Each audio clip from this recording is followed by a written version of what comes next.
In APAC and probably at global level, what's happening now has two feet. On one side, there is a new way of manufacturing products.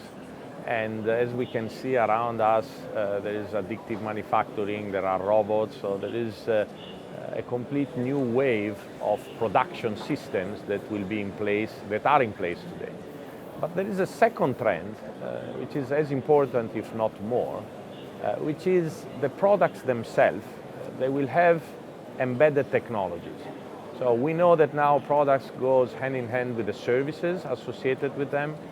And this is even a more profound transformation because there will be software in the products, there will be services around the products, and so the whole concept of the products itself is changing. So the combination of the two is definitely a major change in the manufacturing industry.